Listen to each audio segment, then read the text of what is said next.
حضرت رابعہ بصریہ، آپ کی خادمہ نے آپ سے آ کر کہا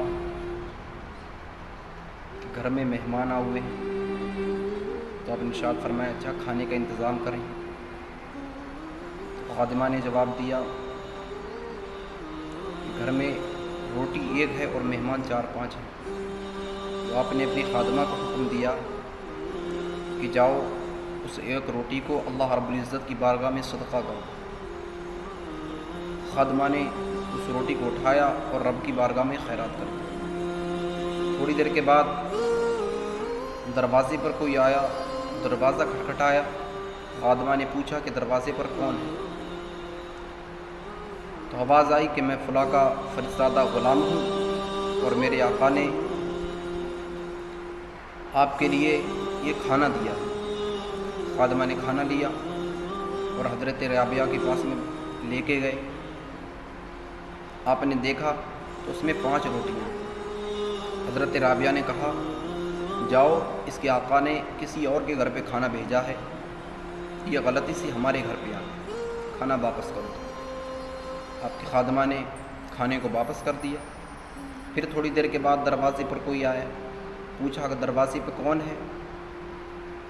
پھر آواز آئی کہ میں فلاں کا فرزادہ غلام ہوں اور میرے آقا نے تمہارے لیے کھانا بھیجا ہے۔ خادمہ نے کھانا لیا، حضرت رابعہ کے پاس لے کے گئی۔ آپ نے دیکھا اس میں 7 روٹیاں۔ حضرت رابعہ نے کہا جاؤ اس کے بھی آقا نے کسی اور کے گھر کھانا بھیجا ہے، یہ غلطی سے ہمارے گھر پہ آ گیا، کھانا واپس کر دو۔ خادمہ نے کھانے کو واپس کر دیا۔ پھر تھوڑی دیر کے بعد دروازے پر کوئی آیا، دروازہ کھٹکھٹایا۔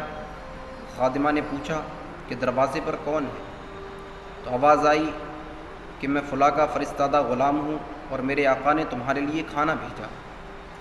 خادمہ نے کھانا وصول کیا اور حضرت رابعہ کے پاس لے کر گئے۔ آپ نے کھانا لیا اور دیکھا تو اس میں 10 روٹیاں۔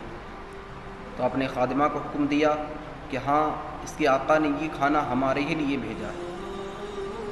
خادمہ نے عرض کی